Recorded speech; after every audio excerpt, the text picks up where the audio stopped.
Hi guys, welcome to B banker. स्वागत है आपका आज की क्लास में। आज की वीडियो में मैं हूं प्रीति मैम और आज मैं लेकर के आ गई हूं आपके लिए एक और नई जबरदस्त वाली क्लास। आज की क्लास वाकई जबरदस्त है। क्या पढ़ाने वाली हूं, चलिए आप फिर बताइएगा क्लास जबरदस्त है कि नहीं, जानने के बाद कि क्या पढ़ाने वाली हूं। आज पढ़ने वाले हैं दुनिया के 7 रामबाण शब्द। ओनली 7, है ना, 7 रामबाण शब्द वाकई है ना, जो 2 क्रिया, 2 संज्ञा, 2 विशेषण, 2 वाक्यांश या 2 स्वतंत्र वाक्यों को जोड़ने का काम करता है। मतलब क्या समझे, 2 क्रिया, 2 संज्ञा, 2 विशेषण पढ़ाऊंगी? नहीं, 7 शब्द ऐसे पढ़ाऊंगी जो 2 क्रिया या 2 संज्ञा, 2 विशेषण, 2 वाक्यांश या 2 स्वतंत्र वाक्यों को जोड़ने का काम करेगा। जान ले कौन से हैं वो 7 शब्द, और यकीन मानिए ये सबसे ज्यादा इस्तेमाल होते हैं। सबसे ज्यादा इस्तेमाल होने वाले यही 7 शब्द हैं। चलिए, उसके पहले अगर चैनल पर नए हैं, इन 7 शब्दों को जानने से पहले अगर चैनल पर नए हैं, पहली बार इस क्लास को देख रहे हैं, जल्दी से कर लीजिए चैनल को सब्सक्राइब करते वक्त बेल आइकन जरूर दबा लीजिएगा ताकि जब भी हमारी कोई नई क्लास आए आपको जरूर पता लग जाए। आप कर सकते हैं हमें किसी भी सोशल मीडिया साइट्स पर फॉलो, और आप कर सकते हैं हमारी क्लासेस को अपनी सोशल मीडिया हैंडल्स पर शेयर, क्योंकि शेयरिंग इज केयरिंग। तो शेयर किया करिए और आज वाली क्लास पक्के से कर दीजिएगा, है ना। चलिए, कौन से हैं वो शब्द देख लेते हैं। 1 2 3 4 5 6 7 सामने 7 लेटर्स लिखे हुए हैं आपके सामने। अब बस इन्हीं लेटर्स से बनेंगे वो 7 शब्द। गिन के देख लीजिए। FANBOYS, फैन बॉयज इनको पढ़ते हैं, ठीक है, याद रखिएगा इसको, फैन बॉयज। इन सबको जानेंगे, इनकी डिटेल जानेंगे, कैसे इस्तेमाल होता है जानेंगे, और ये क्या है वो भी जानेंगे। चलिए शुरू करें आज की क्लास। तो सबसे पहले एफ की बात करते हैं। फैन बॉयज बताया ना, तो एफ जो है यहां पर फॉर का काम कर रहा है, ठीक है। एफ फॉर यहां पर, तो फॉर का मतलब क्योंकि या इस कारण से ऐसे इस्तेमाल होगा, है ना। और जिनके दिल में भी ये सवाल आ रहा है कि मैम फॉर का मतलब तो लिए या के लिए होता है, तो आप बने रहिए वीडियो के अंत तक, आपको इस सवाल का जवाब मिल जाएगा कि क्योंकि या इस कारण से फॉर का इस्तेमाल क्यों हो रहा है, और लिए या के लिए फॉर का इस्तेमाल यहां क्यों नहीं हो रहा है। तो सवालों के जवाब बिल्कुल आपको मिल जाएंगे, बने बनिए वीडियो के अंत तक, ठीक है। चलिए शुरू करते हैं, देखते हैं इसका इस्तेमाल कैसे होता है। वह पुस्तकालय जाता है क्योंकि वह पढ़ना पसंद करता है। He goes to library for he loves to read. वह पुस्तकालय जाता है क्योंकि वह पढ़ना पसंद करता है। He goes to library for he loves to read. आगे बढ़ते हैं, एक और इस्तेमाल। उसे एक नई कार खरीदनी है क्योंकि उसने अपनी पुरानी कार बेच दी है। He has to buy a new car for he sold his old car. कितना ब्यूटीफुल सा वाक्य है, देखिए। ऐसे इंग्लिश बोलेंगे ना तो सामने वाला पक्का इंप्रेस होने वाला है, यकीन मानिए। उसे एक नई कार खरीदनी है क्योंकि उसने अपनी पुरानी कार बेच दी है। हिंदी वाला वाक्य तो बड़ा सिंपल सा है, हम लोग रोज अपनी जिंदगी में बोलते ही हैं लगभग, जिसको भी कार खरीदनी या बेचनी होती है, अगर आपकी उनसे बात हो रही हो तो। अंग्रेजी का वाक्य देखिए कितना ब्यूटीफुल है। He has to buy a new car for he sold his old car. आगे अगला वाक्य देखिए। लड़की ने मदद मांगी। The girl asked for help. अब देखिए यहां पर इस वाक्य में कि लड़की ने किसी कारण से मदद मांगी, है ना। कारण जो है यहां पर छुपा हुआ है। कोई भी मदद मांगता है तो किसी वजह से मांगता है, किसी कारण से मांगता है। मैंने क्या बताया था, किस लिए इस्तेमाल होता है, क्योंकि के लिए होता है या किसी कारण से होता है ना। तो यहां पर इस वाक्य में किसी कारण से, जो भी कारण है वो कारण छुपा हुआ है इस वाक्य में। यहां पर भी फॉर का इस्तेमाल हुआ। The girl asked for help. Clear हो गई बात। अब बढ़ते हैं आगे, जो कि है ए, यानी कि ए यहां पर एंड का काम कर रहा है, और एंड का मतलब और होता है। ये तो बड़ा आसान है, हम सबको पता है एंड का मतलब और होता है। चलिए इस्तेमाल देखें कैसे। उसे पढ़ना और लिखना पसंद है। She likes to read and write. उसे पढ़ना और लिखना पसंद है। She likes to read and write. बढ़ते हैं आगे। मेरे पास एक कुत्ता और 2 तोते हैं। I have 1 dog and 2 parrots. मेरे पास एक कुत्ता और 2 तोते हैं। I have 1 dog and 2 parrots. वह हॉकी और फुटबॉल खेलता है। He plays hockey and football. वह हॉकी और फुटबॉल खेलता है। He plays hockey and football. अगला है हमारे पास फैन बॉयज का एफ और ए कर लिया। एन की बारी है। एन का मतलब नॉर, NOR नॉर, यहाँ पर नॉर है और एन का मतलब जो है वो न है। ध्यान से देखिए, जो लिखा हुआ है वही है न। ठीक है, चलिए इस्तेमाल देखें। मैं वहां नहीं जाती और न ही वह जाती है। I don't go there nor she goes. I don't go there nor she goes. मैं वहां नहीं जाती और न ही वह जाती है। I don't go there nor she goes. न तो वह और न ही मैं शतरंज खेलता हूं। Neither he nor I play chess. न तो वह और न ही मैं शतरंज खेलता हूं। Neither he nor I play chess. बढ़ते हैं आगे। वह न से पसंद करती है और न ही आम। She doesn't like apples nor mangoes. वह न से पसंद करती है और न ही आम। She doesn't like apples nor mangoes. यहां तक बात साफ हो गई। एक बात यहां पर नोट करने वाली है, नॉर का इस्तेमाल या तो नॉट के साथ होगा या नाइदर के साथ होगा, इसका ध्यान रखेंगे। ठीक है, चलिए बढ़ते हैं आगे। अगला है फैन बॉयज के बी की बारी।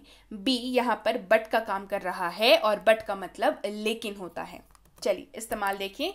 उसने पहले कोशिश की लेकिन उसने हौसला छोड़ दिया या हौसला हार गया या हौसला त्याग दिया। राइट, यहां तक clear. He tried at first but he gave up. Give up कर देना मतलब हौसला हार जाना बेसिकली। उसने पहले कोशिश की लेकिन उसने हौसला छोड़ दिया। He tried at first but he gave up. मैं खाना बनाना चाहता था लेकिन सब्जियां नहीं थी। I wanted to cook but there were no vegetables. मैं खाना बनाना चाहता था लेकिन सब्जियां नहीं थी। I wanted to cook but there were no vegetables. आगे बढ़ते हैं अगले एग्जाम्पल की ओर। मेरे दादाजी 85 साल के हैं लेकिन वह अभी भी रोज 2 किलोमीटर दौड़ते हैं। माई ग्रैंड पा is 85 but he still runs 2 kilometres daily. मेरे दादाजी 85 साल के हैं लेकिन वह अभी भी रोज 2 किलोमीटर दौड़ते हैं। माई ग्रैंड पा is 85 but he still runs 2 kilometres daily. आगे बढ़ते हुए ओ की बारी। फैन बॉयज में बी तक हो गई बात, अब है ओ की बारी। ओ यहां पर और का काम कर रहा है। और का मतलब या होता है। कैसे इस्तेमाल करेंगे चलिए देखिए। वह पुणे या नासिक में रहता है। ही लिव्स इन पुणे और नासिक।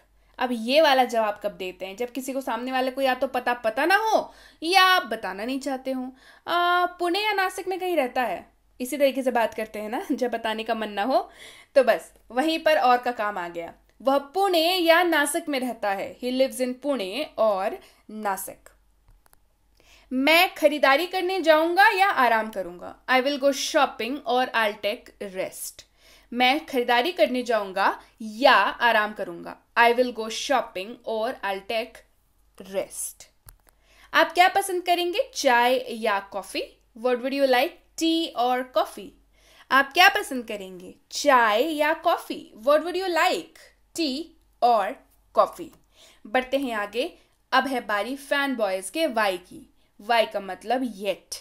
येट का इस्तेमाल यहां पर अभी तक, फिर भी या लेकिन के रूप में होगा। और जिनके भी दिमाग में ये आ रहा हो कि मैम अभी तो आपने बताया बट का मतलब लेकिन होता है, लेकिन येट का मतलब भी लेकिन होता है, मतलब इसका इस्तेमाल लेकिन के तौर पे भी होता है। इसका जो भी सवाल दिमाग में आ रहे हैं, बस मैंने बताया ना, बने रहिए वीडियो के अंत तक, सारे सवालों के जवाब देने वाली हूँ। चलिए अभी फिलहाल इसका इस्तेमाल देखें। मैंने अभी तक अपना काम पूरा नहीं किया है। I haven't finished my work yet. मैंने अभी तक अपना काम पूरा नहीं किया है। I haven't finished my work yet. अच्छा, काम से याद आया, आपने अपना काम पूरा किया या नहीं? कौन सा काम? वीडियो को लाइक करने का काम। जल्दी से कर दीजिए। चलिए वापस आते हैं क्लास में। मैंने अभी तक अपना काम पूरा नहीं किया है। I haven't finished my work yet. वह तेजी से भागा, फिर भी वह आखिरी में आया। He ran fast yet he came in last. He ran fast yet he came in last. वह तेजी से भागा, फिर भी वह आखिरी में आया. He ran fast, yet he came in last. रिया ने बहुत पढ़ाई की, लेकिन वह पास नहीं हुई. रिया studied a lot, yet she didn't pass. रिया ने बहुत पढ़ाई की, लेकिन वह पास नहीं हुई. रिया studied a lot, yet she didn't pass. बढ़ते हैं आगे. अब है बारी S, BOYS, फैन बॉयज के S की. S का मतलब सो यहां पर, और सो का मतलब इसलिए. चलिए इस्तेमाल देखें. Rani has studied hard, so she will be successful. Rani ने कड़ी मेहनत से पढ़ाई की है, इसलिए वह सफल होगी.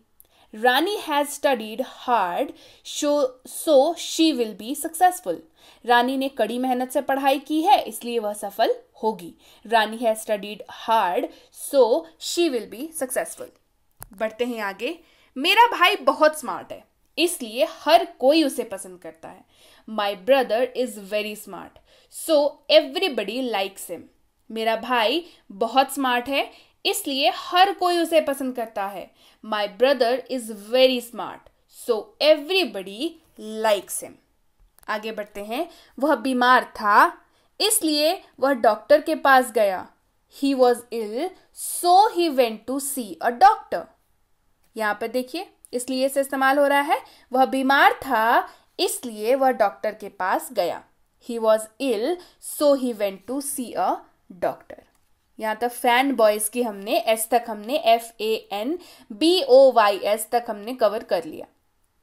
अब बारी है सवालों की. चलिए सवालों के जवाब अब एक एक करके देती हूं. सबसे पहली चीज, ये क्या है? तो ये जो है ये बैलेंस बनाने के लिए काम आता है. ठीक है, कैसे काम आता है? बैलेंस बनाने के लिए. और इसको कहते हैं कोऑर्डिनेट कंजंक्शंस. ठीक है, कंजंक्शंस का हिस्सा है और कोऑर्डिनेट कंजंक्शंस है. कोऑर्डिनेट का मतलब क्या होता है? तालमेल बनाना, तालमेल बिठाना, यानी कि बैलेंस करना बेसिकली. तो ये कोऑर्डिनेट कंजंक्शंस का हिस्सा है. और यकीन मानिए इन्हीं का इस्तेमाल आप सबसे ज्यादा करते हैं अपनी जिंदगी में. ठीक है, F यहां पर फॉर का काम करता है, जिसका मतलब होता है क्योंकि. क्योंकि F यहां पर कंजंक्शन का काम कर रहा है, कोऑर्डिनेट कंजंक्शन का काम कर रहा है. A एंड, जिसका मतलब और. एंड, N नॉर, जिसका मतलब न. B इज बट, जिसका मतलब लेकिन.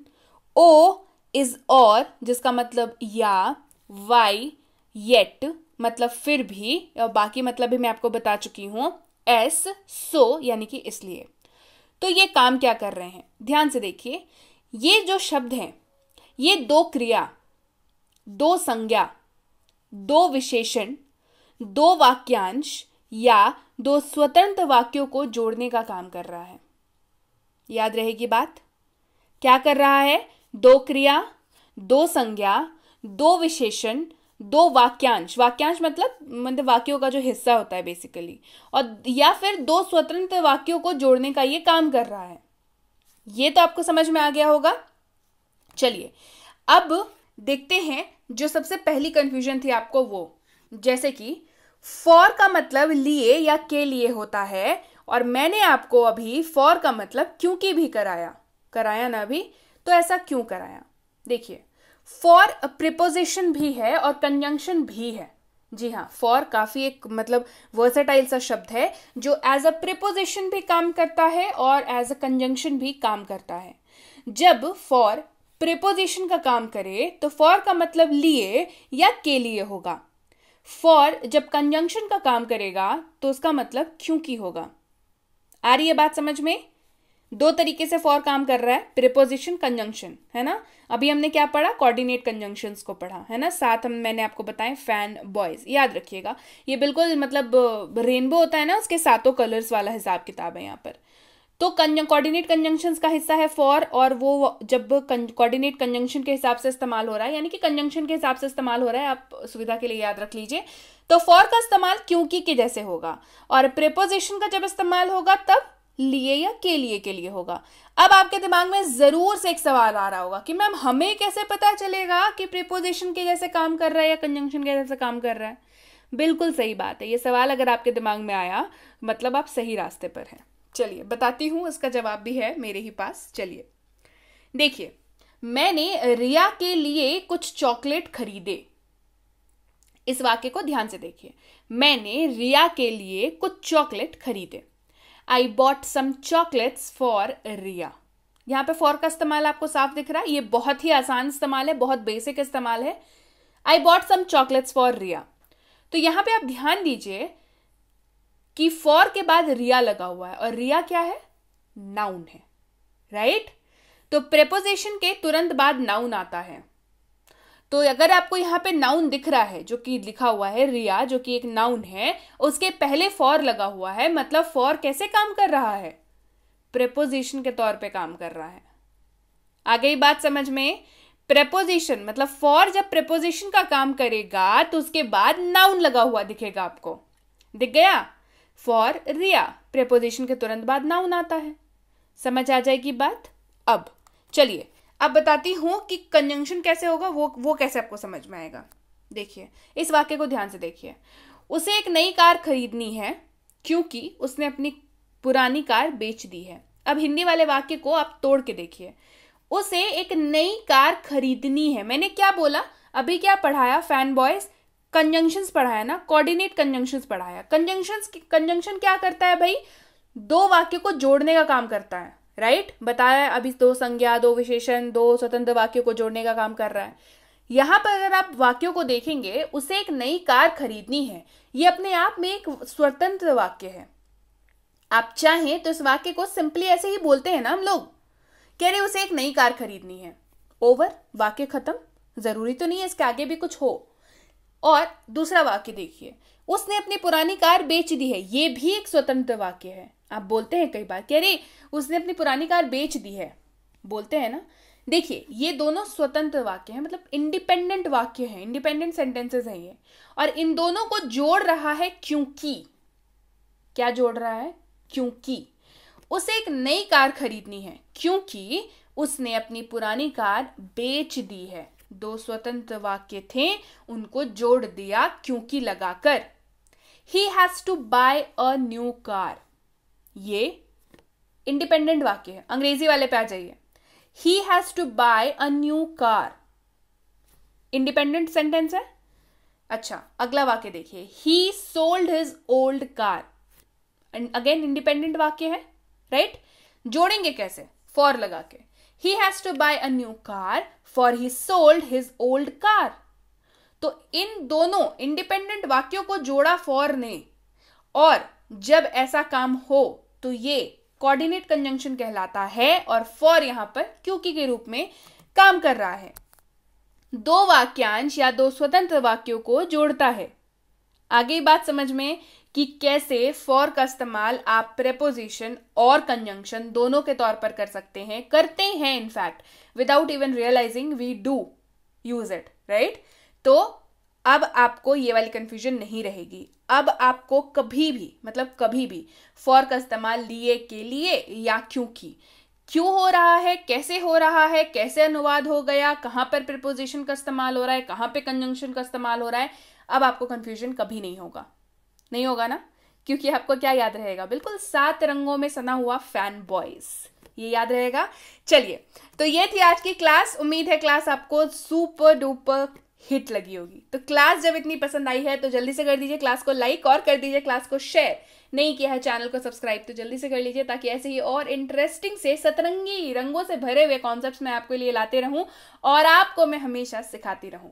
तो डेफिनेटली सब्सक्राइब कर लीजिए और बेल आइकन जरूर दबा लीजिएगा, आपको पता लग जाएगा जब भी क्लास आएगी। तो बेसिक प्लस स्पोकन इंग्लिश की ई बुक और उसकी कोर्स के लिए आप जरूर जानकारी प्राप्त कर लें। मिनी स्पोकन इंग्लिश कोर्स और उसकी ई बुक भी अवेलेबल है। क्या है, क्यों है, कैसे मिल सकती है आपको, जरूर जानकारी प्राप्त कर लीजिएगा। ये 3 किताबें अगर आपको चाहिए तो इसके लिए भी जानकारी प्राप्त कर लीजिए। प्रीमियम कोर्स अगर करना चाहते हैं स्पोकन इंग्लिश का तो उसकी जानकारी भी ज़रूर प्राप्त कर लें, और बेसिक इंग्लिश ग्रामर कोर्स करना चाहते हैं अगर तो बिल्कुल जानकारी प्राप्त कर लें। बच्चों को ग्रामर की कोर्स कराना चाहते हैं, जानना चाहते हैं बच्चों को ग्रामर सिखाना इतना मुश्किल भी नहीं होता है, तो उसके लिए आपको जानकारी यहीं मिल जाएगी। स्कूल जाने वाले बच्चे हैं, राइटिंग सेक्शन में समस्या आती है, ऐसे writing debate, writing letter, writing notice, writing और क्या नहीं, मतलब पूरा का पूरा सिलेबस होता है। छोटे छोटे बच्चे, इतनी बड़ी सिलेबस है ना, उसकी जानकारी भी मिल जाएगी। और उसमें ग्रामर भी कराया जाता है। तो भाई फुल पैकेज है पूरा का पूरा। और अगर आप ऐसे किसी भी कॉम्पिटिटिव एग्जाम की तैयारी कर रहे हो जिसमें अंग्रेजी पूछी जाती है तो ये कोर्स आप ही के लिए है। फुल सिलेबस कंप्लीट कराया जाता है, लेटेस्ट पैटर्न के क्वेश्चंस कराए जाते हैं, मॉक टेस्ट कराया जाता है, तो टेंशन वाली बात तो है ही नहीं। जानकारी जरूर प्राप्त कर लें। जानकारी लेते वक्त ध्यान रखिएगा कोर्स का नाम लिख करके इंक्वायरी भेजें ताकि हमारे प्रतिनिधि आप तक सही समय पर सही जानकारी पहुंचा पाएं। जानकारी मिलने में फिर भी 12 से 48 घंटों का वक्त लग जाता है, तो कृपया प्रतीक्षा करें और अगर मैसेज कर दिया है निश्चिंत हो जाएं, आपको रिप्लाई जरूर मिलेगा। क्लियर हो गई बात? So yes guys, that's it for today. Thank you so much for watching Be with B Banker, empowering lives through knowledge. Thank you so much for watching. Stay tuned to